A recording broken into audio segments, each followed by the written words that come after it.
la célébration sur le site du baptême de Jésus au bord du Jourdain, lieu de valeur historique rapporté dans les textes bibliques, mais qui a également traversé de nombreux obstacles jusqu'à nos jours.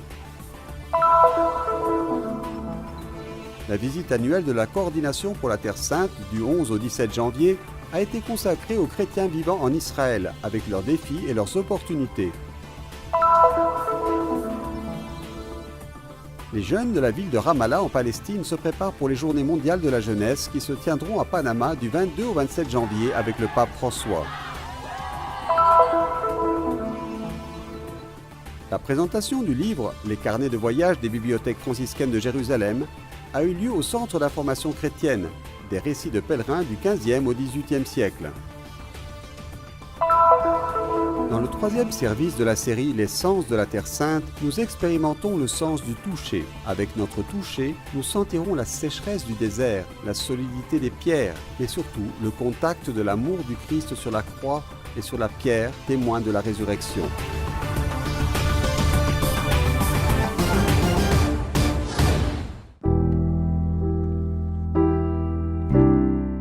Dans l'Ancien Testament, le Jourdain accompagne l'histoire d'Israël et le fleuve sacré qui sépare la terre promise du désert, tandis que dans le Nouveau Testament, il s'agit du lieu du baptême de Jésus, événement célébré le dimanche après la fête de l'Épiphanie, qui réunit des pèlerins et des chrétiens locaux.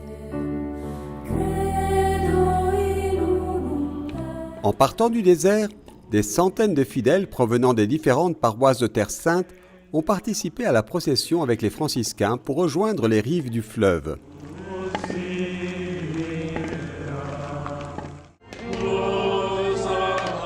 La messe a été présidée par frère Francesco Patton, custode de Terre Sainte, tandis que l'homélie a été faite par frère Mario Hachiti. 3 enfants des paroisses de Terre Sainte ont été baptisés. Une cérémonie riche de sens a été célébrée sur les rives du Jourdain.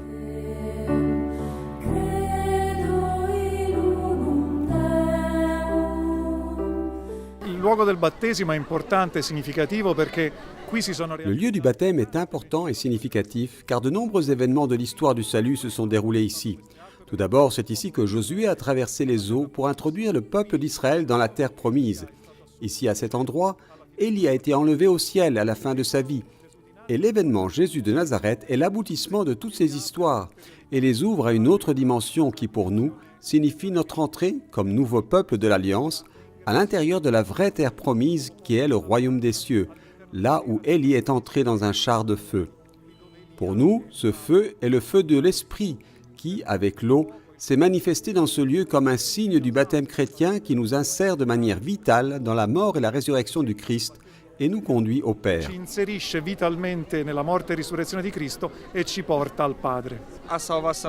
J'ai participé à d'autres pèlerinages et aujourd'hui, je saisis cette belle occasion pour être en pèlerinage avec les franciscains de Terre Sainte, pour célébrer le jour où Jésus a été baptisé. Le message de l'Évangile lu aujourd'hui est le suivant. Celui-ci est mon Fils bien-aimé. Nous ne pouvons pas oublier que le baptême nous a été donné pour nous rappeler que nous sommes toujours fils et filles de ce Dieu qui est venu, s'est incarné, a vécu, est mort et est ressuscité pour nous tous. En plus de sa grande valeur historique rapportée dans la Bible, le site du baptême de Jésus a également traversé de nombreux obstacles qui ont rendu la fête encore plus riche. La première fois que je suis allé au Jourdain, c'était en 2002, alors que ce n'était qu'un lieu militaire et qu'il n'avait été accordé aux frères que de pouvoir faire cette célébration le dernier jeudi d'octobre.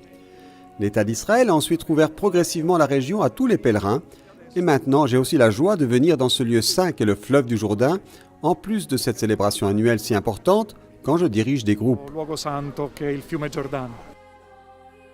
Le 31 octobre dernier, frère Francesco Patton s'est rendu sur le terrain du couvent des franciscains récemment libéré des mines. E questo sito è un sito legato all'evento del battesimo di Gesù. Il s'agit d'un site lié à l'événement du baptême de Jésus. Grâce au déminage, nous espérons pouvoir le restaurer afin d'encourager le pèlerinage au site du baptême. Et si un jour il était possible de se déplacer sur l'ensemble du site, ce serait encore plus important, car nous pourrions aller au-delà du Jourdain. Tutto il sito sarà ancora più significativo perché potremo andare al di là del Giordano.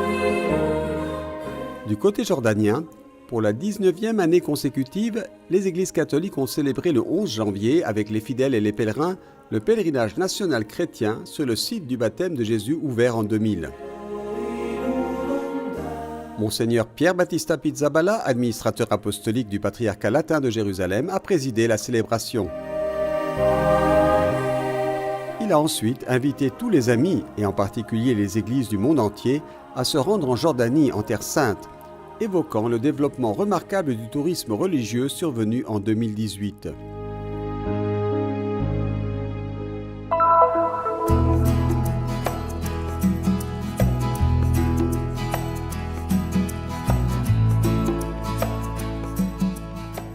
Les visites de communautés chrétiennes dans le nord d'Israël et dans les territoires du nord de la Palestine ont aidé les évêques qui ont participé à la coordination de Terre Sainte à se rendre compte du grand besoin de promouvoir une paix juste entre Israéliens et Palestiniens. La coordination de la Terre Sainte, qui a inclus des évêques d'Amérique du Nord, d'Europe et d'Afrique du Sud, en visite du 11 au 17 janvier, s'est concentrée cette année sur les défis et les opportunités pour les chrétiens en Israël. Les évêques ont ainsi eu l'occasion de visiter des hôpitaux, des écoles et des villages chrétiens, ainsi que de rencontrer les pierres vivantes. Nous sommes surtout venus voir quelle est l'expérience des chrétiens en Terre Sainte. C'était bien de parler avec les pierres vivantes qui composent l'Église ici en Terre Sainte. Être ici dans cette école est un témoignage de ce qui peut être fait, mais aussi de ce qui a déjà été fait. Throughout Haifa and in other parts that we visited, where people... Grâce à Haïfa et aux autres régions que nous avons visitées, nous avons constaté à quel point les gens des deux côtés, au niveau local comme au sommet, cherchent à se comprendre, en dépit des différences énormes. C'est très positif, mais en même temps décourageant, de ne pas ressentir beaucoup d'espoir pour la résolution des problèmes majeurs. A lot of hope for a solution to the major problems. 3 sont les points fondamentaux du message final écrit par la coordination. Solidarité avec les chrétiens d'Israël, dignité humaine sous l'occupation et espoir pour l'avenir. Nous admirons nos frères et sœurs de Terre Sainte qui ne perdent pas espoir et nous nous engageons dans la prière, le pèlerinage et la solidarité pour aider à maintenir cet espoir en vie. It's probably the first time we dedicate more time to Israel and Palestinians living in Israel, Christians and... C'est la première fois que nous consacrons plus de temps à Israël et aux Palestiniens qui y vivent, chrétiens et musulmans. Nous ne venons pas ici pour visiter des lieux, mais des gens, pour les écouter et leur exprimer notre solidarité. De retour au Canada, je ferai découvrir aux gens qu'il y a des Palestiniens, 20% de la population d'ici, et que nous devons les soutenir et leur apporter notre solidarité. 20% of the people, and that we need also to support and manifest solidarity with them. De retour dans nos pays d'origine, peut-on lire dans le communiqué, les paroles du pape François résonnent en nous. Sachez toujours dans votre cœur que Dieu est à vos côtés, qu'il ne vous abandonne jamais. Ne perdons jamais l'espérance, ne la laissons jamais mourir dans nos cœurs. Far parte di questo gruppo con questo proposito di contatto con le comunità cristiane. Faire partie de ce groupe dans le but de rencontrer les communautés chrétiennes et la situation compliquée est à la fois un défi pour toute l'Église et le monde entier et une très grande opportunité de prendre conscience des responsabilités que nous avons de créer un monde où l'on puisse parler de choses difficiles mais aussi trouver un chemin commun. Si può parlare delle cose difficili anche, ma di trovare cammini d'insieme.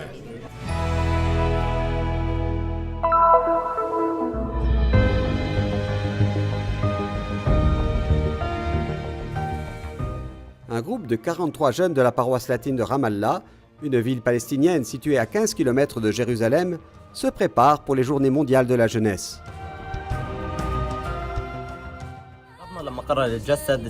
Quand notre Seigneur a décidé de prendre chair, il l'a fait en Terre Sainte. Nous partons d'ici et rejoignons les jeunes du monde entier pour rencontrer le pape François. Le Seigneur a choisi cette terre pour donner naissance à son Fils unique. En tant que Palestiniens, nous sommes absolument ravis d'aller aux Journées mondiales de la jeunesse à Panama, pour rencontrer de nouvelles personnes, une autre culture. J'espère voir le pape et lui parler. And hopefully we will see the Pope and we will talk to him. Afin de bien vivre les Journées mondiales de la jeunesse, ce groupe a participé ces derniers mois à la catéchèse dirigée par le directeur spirituel de la jeunesse en Palestine, le père Bachar Fawadleh.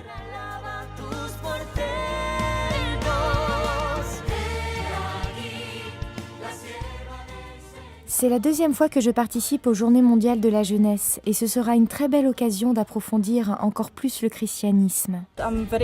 Je m'appelle Tamara, je suis originaire de Bethléem où est né Jésus et je suis très heureuse de participer aux Journées mondiales de la jeunesse au Panama, de vivre cette expérience que je souhaite partager à mon retour avec mes compatriotes qui n'ont pas eu l'occasion de partir.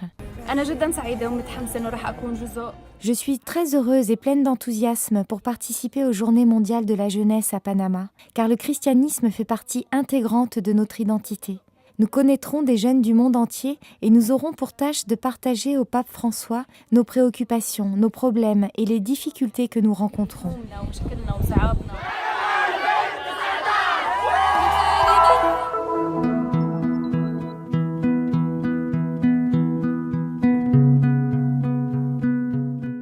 Faire un pèlerinage en Terre Sainte, c'est partir en voyage et faire d'un voyage physique un voyage de l'âme. Nombreux sont les témoignages uniques de ceux qui sont venus en Terre Sainte depuis les premiers siècles. Le catalogage et la valorisation de ce patrimoine du livre préservé dans les bibliothèques franciscaines de Jérusalem ont été rendus possibles grâce au projet international Livre Pont de Paix, parrainé par le CRELEB de l'Université catholique de Milan, en collaboration avec la Custodie de Terre Sainte et l'association Pro Terra Sancta. Le résultat d'un travail commencé en 2011 a été la publication du livre Itinera ad Loca Sancta, les carnets de voyage des bibliothèques franciscaines de Jérusalem, qui a été présenté le lundi 14 janvier au Centre d'information chrétienne de Jérusalem. C'est un succès dû à un groupe d'étudiants. Au cours de ces 8 années, près de 50 étudiants se sont alternés pour aider la bibliothèque, soit en rangeant les livres, soit en les étudiant et en produisant des études significatives. Et celle d'Alessandro Tedesco est l'une des plus réussies, car il a pu cataloguer et améliorer un fonds d'une importance considérable, celui des voyages antiques en Terre Sainte.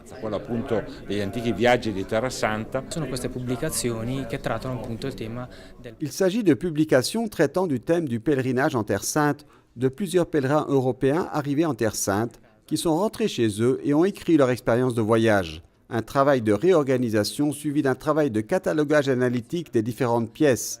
Pour chaque pièce, une reproduction photographique de toutes les illustrations des lieux saints a été réalisée. Un catalogue de témoignages de pèlerins d'exception du 15e au 18e siècle. Ce que j'ai trouvé intéressant, c'est que nous avions plusieurs pèlerins en même temps, assis dans le même bateau et se rendant en Terre Sainte de Venise à Jaffa. Du même groupe, il y a 500 ans, nous avons plusieurs carnets de voyage et nous pouvons regarder le même événement au Saint-Sépulcre et le voir sous des angles différents. C'est un moment magnifique qui donne un sens au projet Livre Pont de Paix, qui veut utiliser des livres pour créer une amitié entre les habitants de Jérusalem.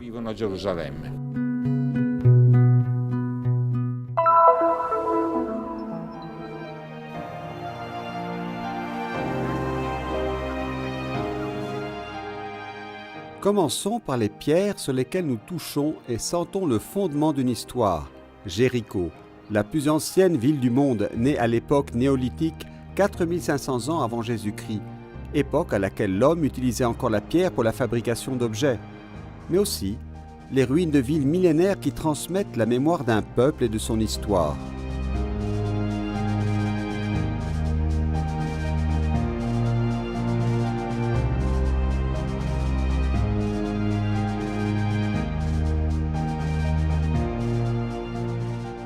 Bien que de petite taille, Israël abrite une grande variété de sites géographiques, des forêts et des vallées fertiles au désert montagneux, du plateau côtier à la vallée semi-tropicale du Jourdain et à la dépression de la mer Morte, le point le plus bas de la planète.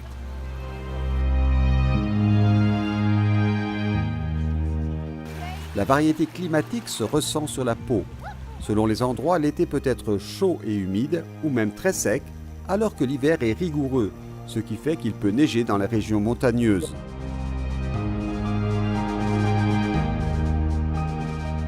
À Jérusalem, la solidité des remparts de la vieille ville divise le passé et le présent de la ville sainte.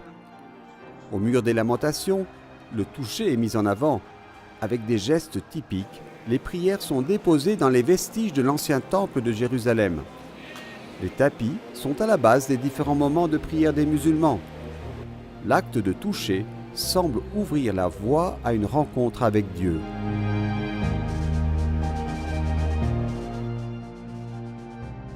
Les pierres sont des mémoires vivantes, fondement d'un peuple qui garde ses traditions et sa religiosité vivante. Environ 6 millions de Juifs vivent en Israël. Les musulmans sont 1 400 000, les Druzes 130 000 et les chrétiens environ 160 000 de différentes dénominations, catholiques latins, catholiques de rite oriental, églises grecques orthodoxes et orientales non en communion avec Rome, en plus de celles nées de la réforme protestante. Alors que dans les territoires palestiniens, il y a principalement des musulmans avec une minorité chrétienne d'environ 1%.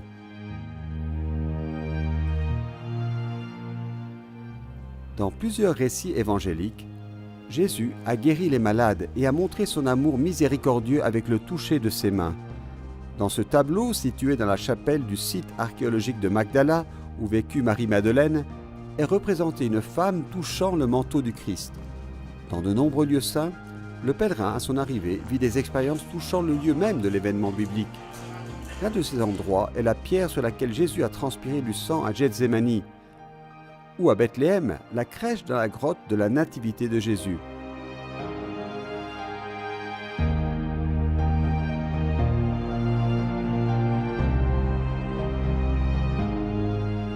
La croix est l'événement du plus grand amour et de notre salut. Sur la croix, le Seigneur a rendu son esprit. Descendu de la croix, son corps a été accueilli dans les bras de la Vierge Marie, puis oint et enveloppé dans un drap. Le premier endroit où vous entrez lorsque vous entrez dans la basilique du Saint-Sépulcre est la pierre qui commémore l'onction. La toucher, l'embrasser dans la pénombre de l'église, sentir la chaleur des bougies. À quelques pas de là, l'endroit où le corps du Christ a été entreposé et placé dans la nouvelle tombe de Joseph d'Arimathie.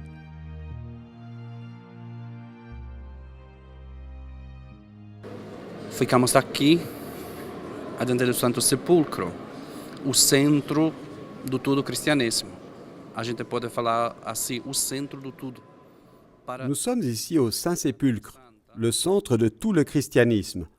On peut même dire le centre de tout.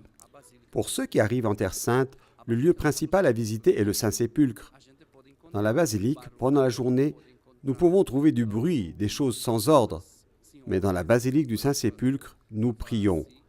Nous prions ici parce que c'est le lieu le plus important pour les communautés qui y vivent. Il y a cette constance dans la prière dans les lieux saints comme le Calvaire, le Saint-Sépulcre et les différents lieux de culte présents dans la basilique. Tem essa constância de rezar no lugares santos, como o Calvário, como o Santo Sepulcro, os vários santuários aqui dentro da basílica. Les mains qui touchent la pierre du Saint-Sépulcre en témoignent. Le tombeau est vide, il est ressuscité. La pierre, témoin silencieux de cette histoire.